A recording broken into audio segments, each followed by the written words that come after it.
Thank you all for being here. As promised, I did some further investigating into the Raker of Solnari's background. I am pleased to report that the investigation has been most fruitful indeed.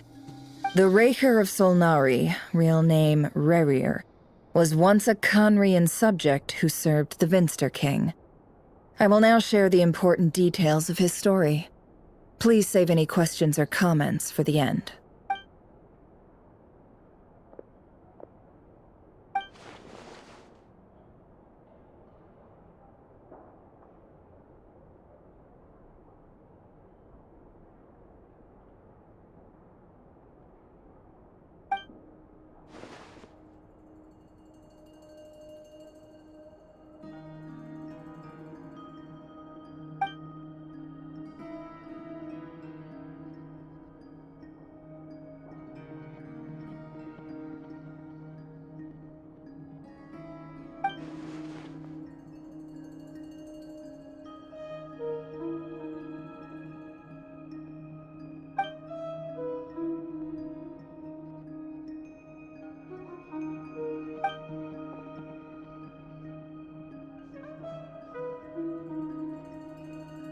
So that's why he's so obsessed with the moon. A tragic tale, to be sure. But it does not excuse his many transgressions. No matter how much Rerir suffered in the past, the fact remains that he is what we know today as the Wild Hunt, wreaking havoc upon innocent lives in Notcry. He becomes more dangerous with each passing day. If left unchecked, it is simply a matter of time before all of Teyvat suffers the consequences. This is a threat that the Knights of Favonius cannot ignore. A question for Miss Columbina. Forgive me if this is presumptuous, but have you ever seen the spatial gateway that appeared in Rerir's memory? Never. But I have heard stories of something called the Moon Gate, and this seems to fit the description. Miss Lama, any thoughts on this? In the lore of the Frost Moon Scions, the moon is believed to hold many secrets. Some sources speak of ancient knowledge, others of a gateway to the unknown.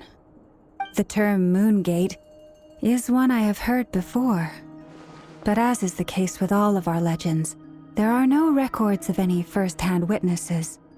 We cannot know whether it truly exists. Then back to Miss Columbina. As a moon goddess yourself, do you have some idea of where the Moon Gate leads to? Not at this stage, sorry. I do hold the power of the Frost Moon, and my strength is recovering well. I can sense that the gate would open at my command, but... But there's more to the power of the Frost Moon than that? Yes. A moon goddess has the right to open the Moon Gate, since it is a path to the moon.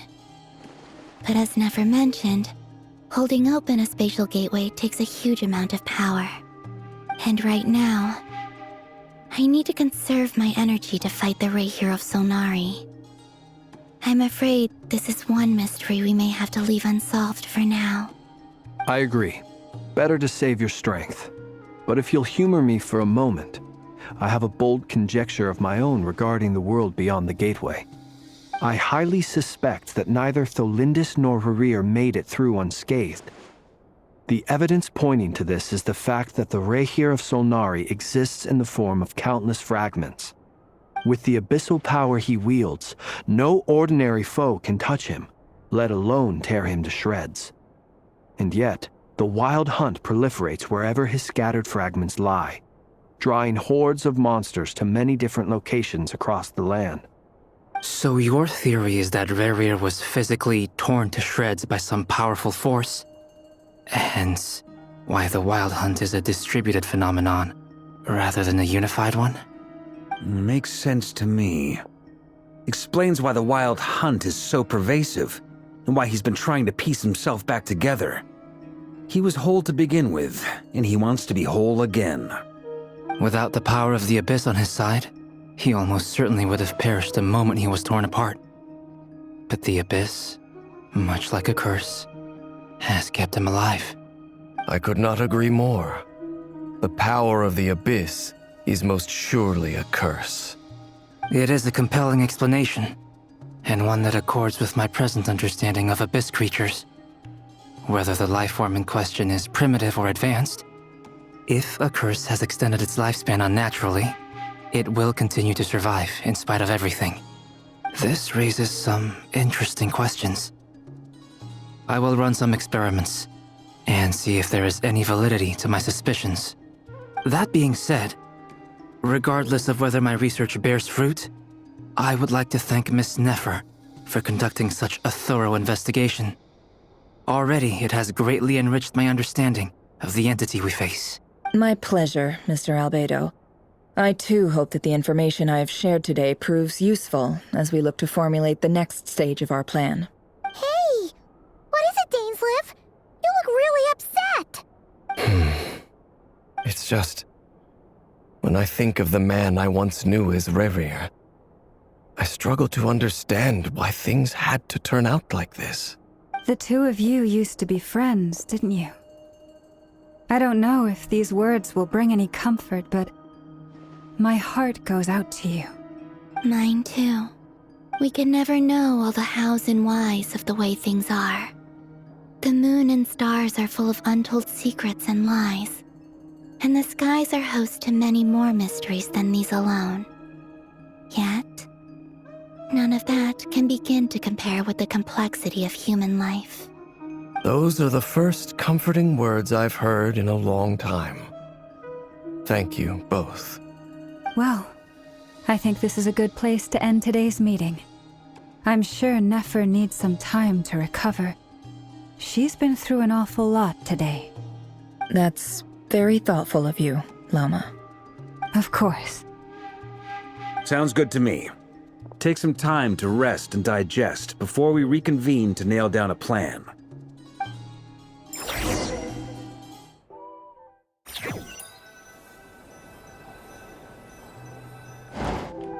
Hey, is this a bad time? Hope I didn't kill the conversation. No need. Come on, let's talk outside.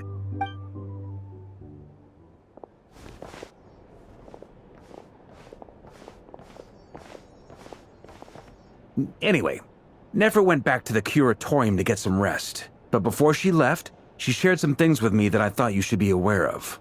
Firstly, although she managed to trap the Raker of Solnari inside her chess set, there's no guarantee that the power of the Ibis King is any match for one of the 5 sinners.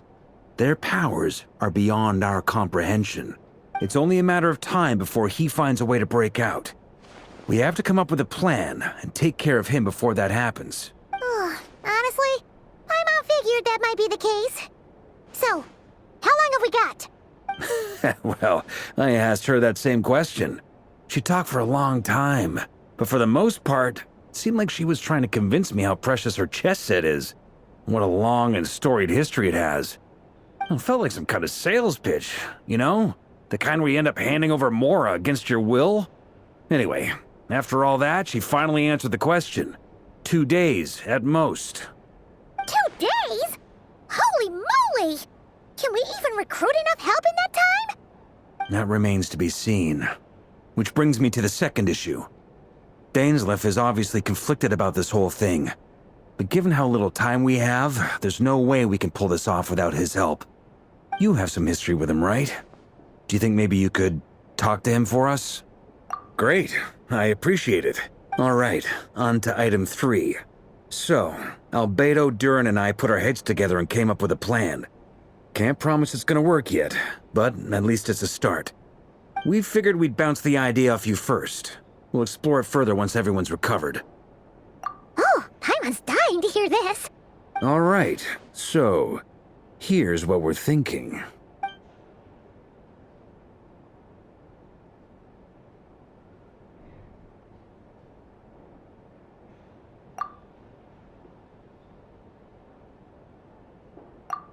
We felt a little uneasy about roping you into this. I mean, firstly, you're not locals, and secondly, none of us are your boss. You're well within your rights to refuse if you so choose. Roping us in? Why would you even say that? We know the stakes here. It's all of us against the Reher of Solnari, or none of us stand a chance. I choose my words very intentionally, I'll have you know. I like to think there's an art to striking a down-to-earth tone even when the stakes are through the roof. Sir Varka, I have a few thoughts about this plan. I'm all ears. I think we can be more flexible with how the roles are allocated. In my view, the most sensible lineup would be like this.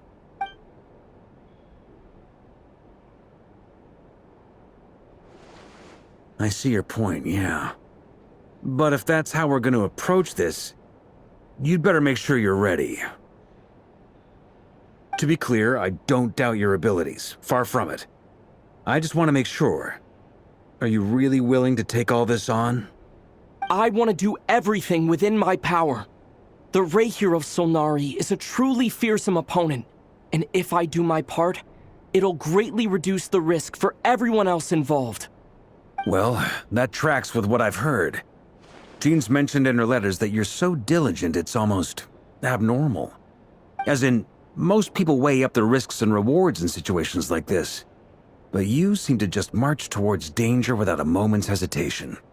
Of course, everyone appreciates a fearless pioneer. But all that aside, I'm the Grand Master of the Knights of Favonius, and you're our honorary knight. I want to make sure your courage doesn't come at the expense of your safety. Thank you, Sir Varka. Well, I should be the one thanking you. It means a lot to have you on board. I'll give some serious thought to your suggestions.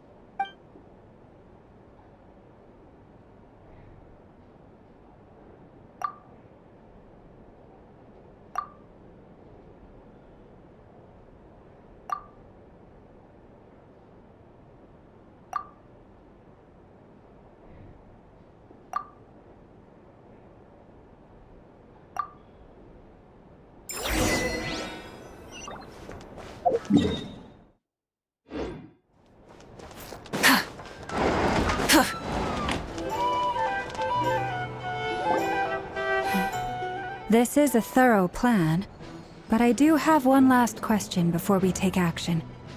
How can we be sure that our enemy won't leave the designated area?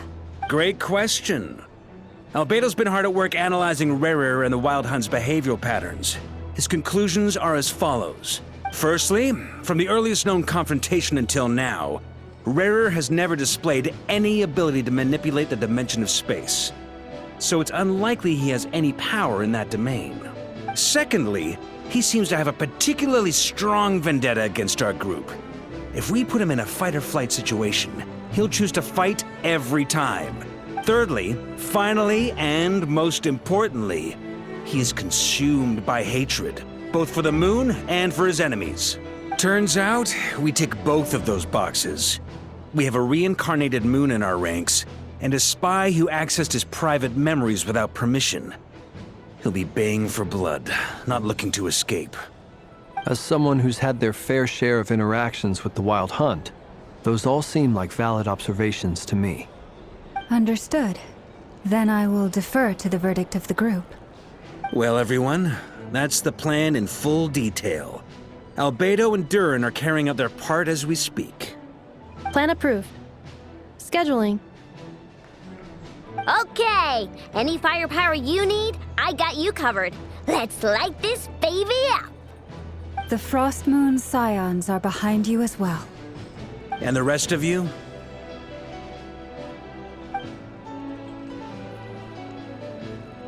No objections? All right, then it's settled. This is the plan we're going with. Next up, an old tradition of mine. Anyone who wants to back out, now's your chance. Wait, we can still back out of this? Everyone says things they regret, right? I don't want anyone feeling trapped because their mouth said yes before their brain had time to think things through. A very people-first approach. I hear that's common practice in the Knights of Favonius. Heh. Who'd you hear it from? D-Luke? Shh. We don't use people's real names at work. This contact will be known only as Owl, please and thank you. This plan can only work if everyone does their part. Flint's and I will absolutely support it. We shall indeed. You'll be glad you accepted our help. Also, you are the last person I expected to see here, Miss Dory. It's not often I get called Dory in a work context. My peers usually call me Lord Sangama Bay. So, the longer your name, the higher your net worth. Is that the idea here?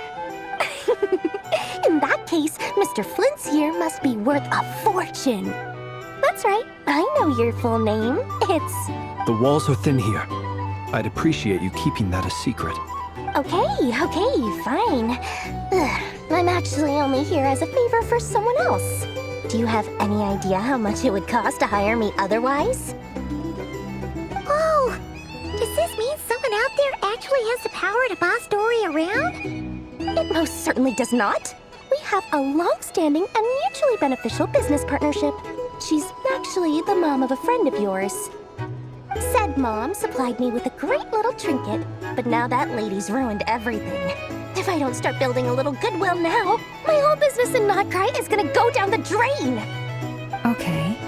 So what exactly is so special about this pendant? It's a lucky charm that a great mage made for me. We have a business relationship, and she was worried that something bad might happen to me. So, she wanted me to have something that can store power to protect myself with. I finally got it all fully charged up with Kuvaki, and then never went and used it all up at once! Never lost so big in my life! You're right. It was all my fault. I didn't mean to drain all the Kuvaki in the pendant, but I'll make it up to you. You will? Well, in that case, how about you give me your chess set, and we call it even? I knew you'd say that. Well, it's yours if you want it. In fact, take it now, and I'll even throw in a free Raker of Solnari. Deal? You're putting me in a difficult position here. It's a very useful thing to have around, but I have a funny feeling it won't be around much longer. I guess we'll see in a couple of days. Looks like bankruptcy for me. Hey, don't be so pessimistic. See this through and you never know. You might find a new business opportunity on the other side.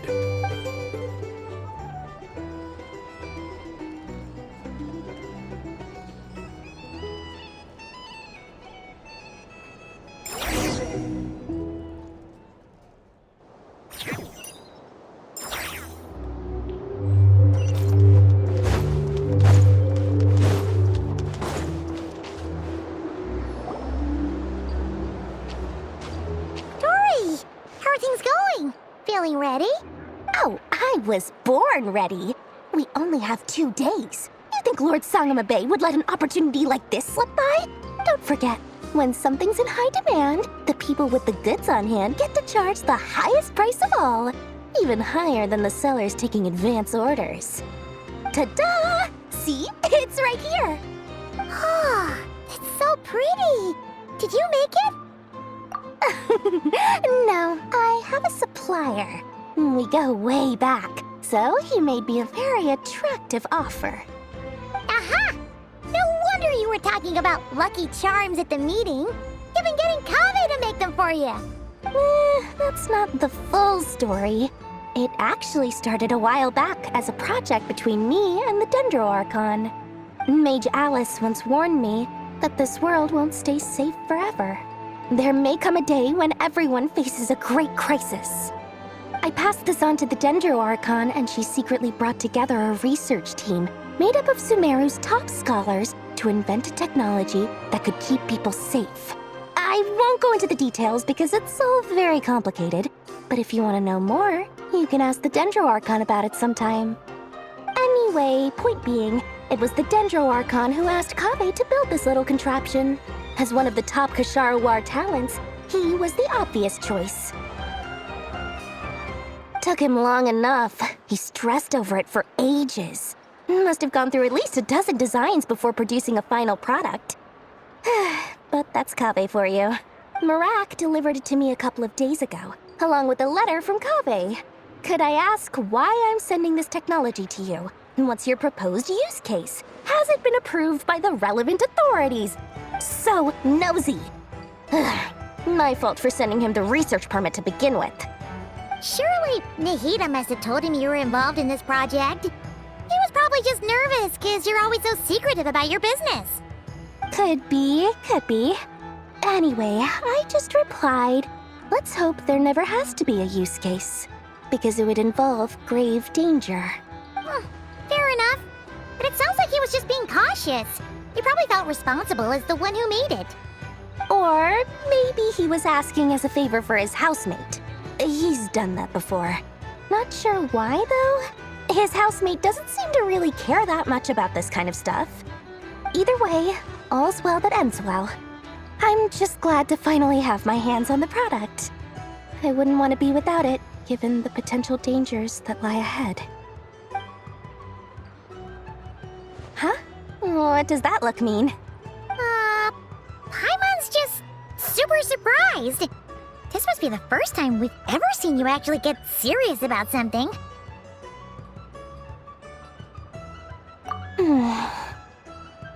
Well, a long time ago, I made a promise to myself. I promised that I was gonna live every day of my life with a big beaming smile. Obviously, Mora plays a big part in that. But there are always gonna be times in life when you have to give something back. That could mean paying back a debt, returning a favor, or showing some kindness. Alice has been a huge help to me over the years. She was the first investor I ever had. And I want my investors to know that Lord Sangamabe is the best in the business. And more than that, no one knows what the future will bring. Whatever happens, I want to make sure the Dendro Archon and all of Sumeru is prepared to face whatever comes. Oh, that? I was just making sure Nefer and I are square. Don't be thinking it was some sort of benevolent act. I'm no saint, so don't treat me like something I'm not. My priority is doing the business that I want to do.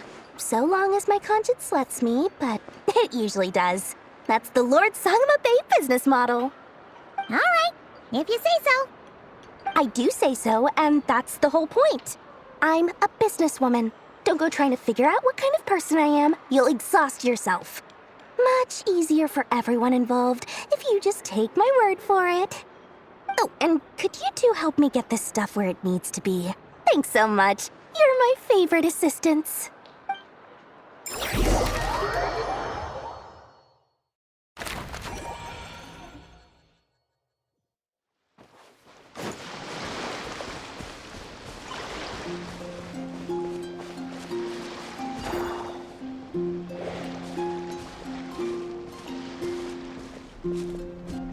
Traveler, Paimon, it's good to see you.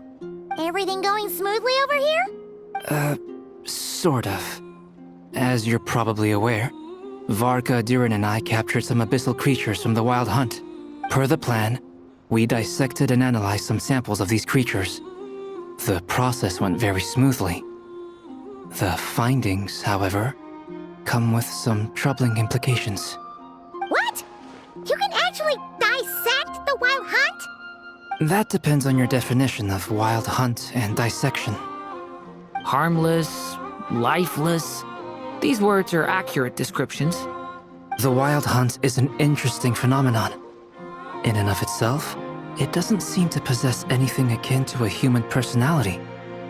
But taken as a collective, the medium through which the Wild Hunt is summoned does appear to have a soul.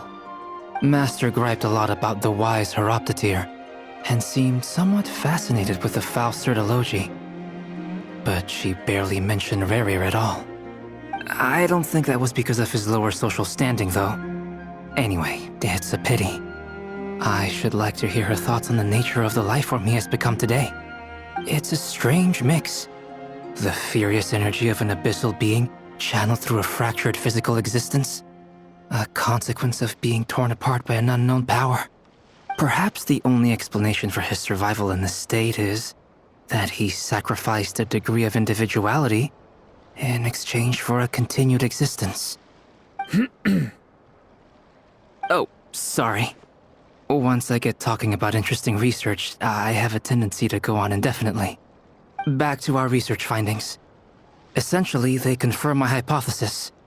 Rerir's corpse is completely contaminated by the Abyss, and the effects are irreversible. You could think of this as Rerir in mutated form. But in my view, even that would be inaccurate. In reality, his whole being has been consumed by the Abyss. In other words, he is now nothing more than a manifestation of abyssal power. Unfortunately, at present, we have no means of completely eradicating abyssal power. Hence, we cannot fundamentally destroy the Reihir of Solnari either. Oh, that's terrible news! So, that's it? We can't defeat him? Not even if we get the power of the Three Moons? Miss Columbina's situation is a difficult one.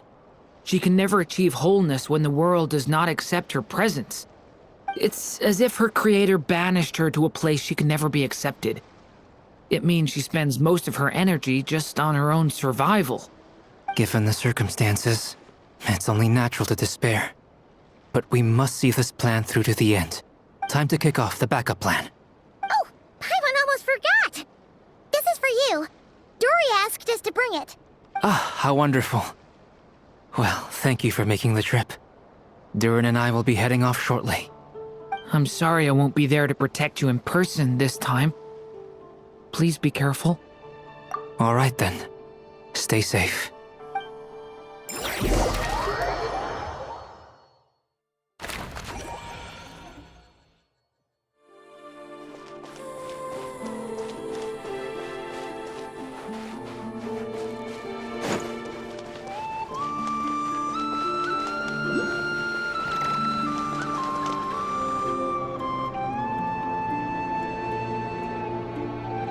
Miss Lauma, is everyone here? Yes. The fate of my flock is in your hands, Grand Master Varka. Please keep them safe. My lady, what are you saying?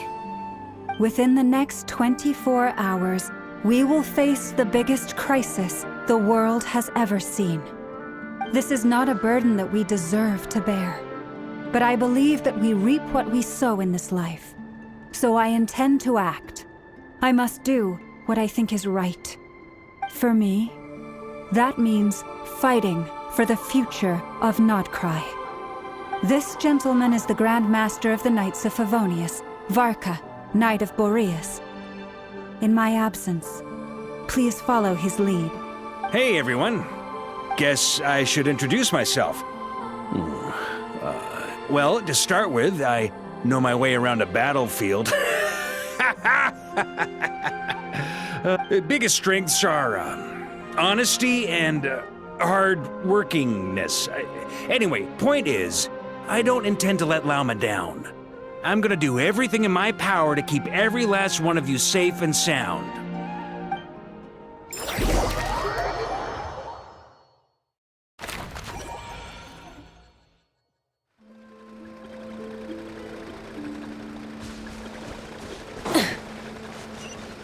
Try and stop me!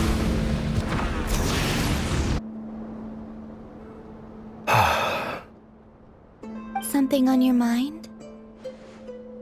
Miss Columbina, was it? I believe that's how the others addressed you. That's right. Names are funny things. Have you always been called Dainsleif? Yes. I take it your own name has a more complicated history. I have a different relationship with names than other people. To be honest, I'm not even sure that Columbina is my name. At least, not in the same way that Dainsleif is yours. But it's what everyone calls me, and I go along with it. A lot of my life has been that way. I get so used to things that I forget to question why they are so. I never used to think much about where names come from, or what they mean to people. Maybe something's wrong with me. You're different from other people. I sensed it the first time we met. You're more perceptive than most. I'm sure your long life and rich range of experience explains that. Do you ever find yourself missing Conria, Mr. Dainsleif? Difficult to answer. I have dreamed of the past many, many times. Sometimes I'm fighting tooth and nail. Other times I'm lying on the ground, defeated. I don't recall any happy moments from that time. It has been too long. Is that because hatred survives longer than love and affection? That would not be for me to say. I make no excuses for the grudges I bear. But whatever the reason, I remember little that was beautiful or sentimental. Thank you for your help with the Rerir situation. Without your efforts, I never could have learned the hidden truth of his story. You're welcome. I know he's your friend. Friend? He betrayed me. And I never really understood what he was going through in life. Some friendship, that is. Okay. So, do you plan to fight him with us?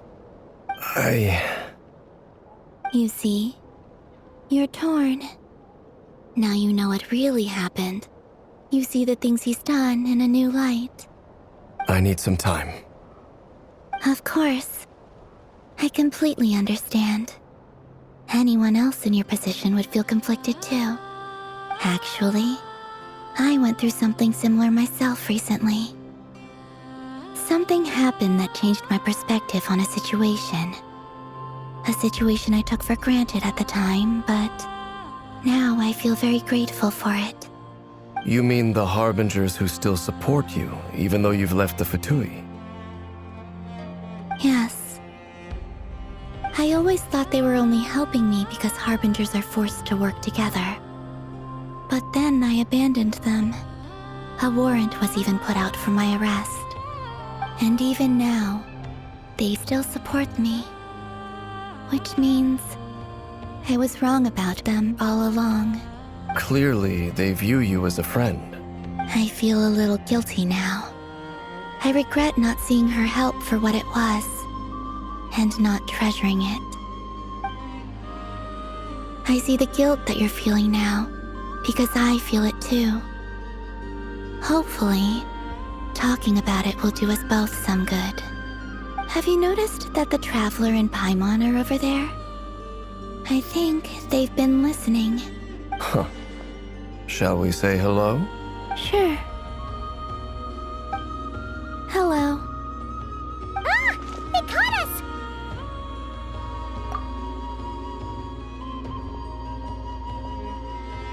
I apologize for making you worry. No doubt you wish to know where I stand on the plan to take down the Reihir of Solnari. I'm afraid I need a little time, but I will seriously consider joining you. You will? Oh, thank you so much! Everyone will be so grateful to hear that! They needn't be. This was something that I was going to have to face up to eventually. That doesn't matter to them. They're grateful to you regardless. You can't control their gratitude, so just accept it. And then, have a think about whether you're willing to join us.